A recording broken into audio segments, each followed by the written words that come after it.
Megastar മമ്മൂട്ടിയെ പോലും മറികടന്നുകൊണ്ട് ഇതാ മഞ്ഞുമ്മൽ ബോയ്സ് എന്ന് പറയുന്ന സിനിമ, പ്രേമലു എന്ന് പറയുന്ന സിനിമ മലയാള സിനിമകളുടെ എക്കാലത്തും വലിയൊരു ഹിറ്റായിട്ട് മാറിക്കൊണ്ടിരിക്കുകയാണ്. അപ്പോൾ ഇന്നത്തെ വീഡിയോ നമ്മൾ പറയാൻ പോകുന്നത് പ്രേമലു, മഞ്ഞുമ്മൽ ബോയ്സ് തുടങ്ങിയ രണ്ട് സിനിമകളുടെ ഏറ്റവും പുതിയ world wide box office collection റിപ്പോർട്ടാണ്. അപ്പോൾ വീഡിയോ ഇട്ട് പോകുന്നതിന് മുമ്പായിട്ട് ആദ്യമായിട്ട് ചാനൽ കാണുന്ന സുഹൃത്തുക്കാണെങ്കിൽ പുതിയ സിനിമാ വിശേഷങ്ങൾ ആദ്യം തന്നെ അറിയാൻ വേണ്ടി ഇപ്പോൾ തന്നെ ചാനൽ സബ്സ്ക്രൈബ് ചെയ്ത് വെക്കുക.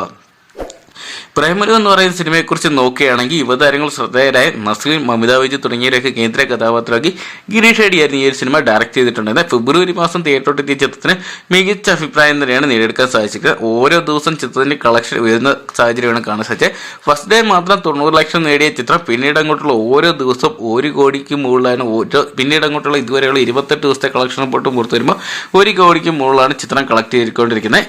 എന്തൊക്കെയാണ് ഒരു ചിത്രത്തിന്റെ 28 ദിവസത്തെ world wide box office collection report പുറത്തു വരുമ്പോൾ ചിത്രം 90 കോടി മറികടന്നതായിട്ട് അറിയിച്ചിരിക്കുകയാണ്. എന്തൊക്കെയാണ് മലയാളത്തിന്റെ പ്രമുഖരായ മമ്മൂക്ക, അതോടൊപ്പം ദിലീപ്, ജയറാംപേട്ടൻ, സുരേഷ് ഗോപി, യുവതാരങ്ങളായ ടോവിനോ, അതോടൊപ്പം ദുൽഖർ, അതോടൊപ്പം നിവിൻ പോളി തുടങ്ങിയവരുടെ എല്ലാം തന്നെ കളക്ഷൻ റെക്കോർഡ് ഭേദിച്ചാണ് പ്രേമലു എന്ന് പറയുന്ന സിനിമ വിജയിച്ചുകൊണ്ടിരിക്കുന്നത്. ഇതേ സ്ഥിതി തന്നെയാണ് മഞ്ഞുമ്മൽ ബോയ്സ് എന്ന് പറയുന്ന സിനിമ നടത്തിക്കൊണ്ടിരിക്കുന്നത്.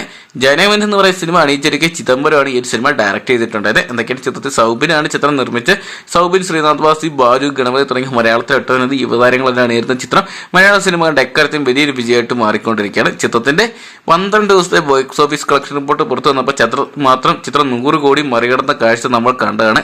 ചിത്രം 115 കോടി മറികടന്ന് ഇപ്പോഴും വിജയകരമായിട്ടുള്ള മുന്നേറ്റം തന്നെയാണ് നടത്തിക്കൊണ്ടിരിക്കുന്നത്. കേരളത്തിലും തമിഴ്നാട്ടിലും കിട്ടുന്ന മികച്ച സ്വീകാര്യത തന്നെയാണ് ചിത്രത്തിന്റെ കളക്ഷൻ ഇത്ര ഉയർത്തുന്നത്. എന്തൊക്കെയാണെങ്കിലും മലയാള സിനിമയിൽ പലർക്കും സ്വപ്നം പോലും കാണാൻ പറ്റാത്ത നേട്ടമാണ് ഈ രണ്ട് യുവതാരങ്ങൾ, അതായത് യുവതാര ചിത്രവും അതോടൊപ്പം നസ്രീൻ, മമിത വിജയ് തുടങ്ങിയ യുവതാരങ്ങളും നേടിക്കൊണ്ടിരിക്കുന്നത്.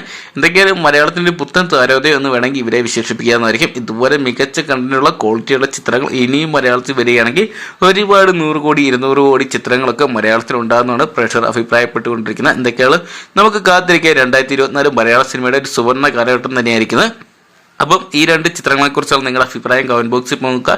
വീഡിയോ ഇഷ്ടപ്പെട്ടെങ്കിൽ ലൈക്ക് ചെയ്യാനും ഷെയർ ചെയ്യാനും പുതിയ സിനിമാ വിശേഷങ്ങളും ബോക്സ് ഓഫീസ് കളക്ഷൻ റിപ്പോർട്ടുകളും ആദ്യം തന്നെ അറിയാൻ വേണ്ടി ഇപ്പോൾ തന്നെ ചാനൽ സബ്സ്ക്രൈബ് ചെയ്ത് നോക്കുക.